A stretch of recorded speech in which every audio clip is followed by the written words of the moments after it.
Television ఇండస్ట్రీలో ఒక crazy comedy షోగా popularity సంపాదించుకున్న కార్యక్రమం జబర్దస్త్. ప్రస్తుతం నటుడు నాగబాబు, హీరోయిన్, పొలిటీషియన్ రోజా ఈ కార్యక్రమాన్ని కొన్నేళ్లుగా జడ్జిలుగా వ్యవహరిస్తున్న విషయం మనకు తెలిసిందే. వీరితో ఈ షో మరో లెవెల్ కి తీసుకువెళ్లారు అని చెప్పడంలో ఎటువంటి సందేహం లేదు. తెలుగు టెలివిజన్ హిస్టరీలో అత్యంత టీఆర్పీ ఉన్న కార్యక్రమాల్లో ఒకటిగా నిలిచింది జబర్దస్త్.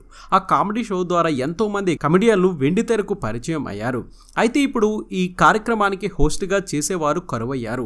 ఇప్పటి వరకు ఈ కార్యక్రమానికి న్యాయ నిర్ణయం వ్యవహరించిన నాగబాబు, రోజా రాజకీయాల కారణంగా ఈ కార్యక్రమానికి దూరమయ్యారు. దీంతో ఈ కార్యక్రమానికి జడ్జిలను వెతికే పనిలో పడింది జబర్దస్త్ టీం.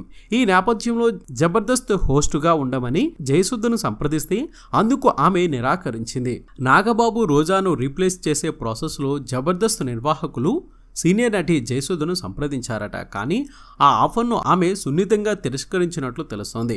కుటుంబ కథా చిత్రాల్లో నటిస్తూ క్లాస్ ఇమేజ్ను సొంతం చేసుకున్న జయసుధ క్యారెక్టర్ ఆర్టిస్ట్గా మారిన తర్వాత కూడా కుటుంబ విలువలు ఉన్న పాత్రలో నటిస్తూ సక్సెస్ అయ్యారని చెప్పాలి. ఇలాంటి నేపథ్యంలో వల్గరి కామెడీకు తనకు సూట్ అవ్వనని జయసుధ సున్నితంగా తనకు వచ్చిన ఆఫర్ని నిరాకరించినట్లు సమాచారం. నిజానికి ఈ షో జడ్జిగా వ్యవహరించడం కోసం జయసుధకు పెద్ద మొత్తంలో రెమ్యునరేషన్ కూడా ఆఫర్ చేశారట. కానీ ఆమె మాత్రం రాజీ పడలేదని సమాచారం. జయసుధ ఇలాంటి నిర్ణయం తీసుకుని మంచి పని చేసిందని, ఆమెకి ఇలాంటి వల్గర్ కామెడీ షోలు సెట్ కావని సినీ పరిశ్రమలో కొందరు అభిప్రాయాన్ని వ్యక్తం చేస్తున్నారు. మన ఎస్వీఆర్ మీడియా యూట్యూబ్ ఛానల్ని సబ్స్క్రైబ్ చేయండి, మమ్మల్ని ఆశీర్వదించండి. Please subscribe and thank you.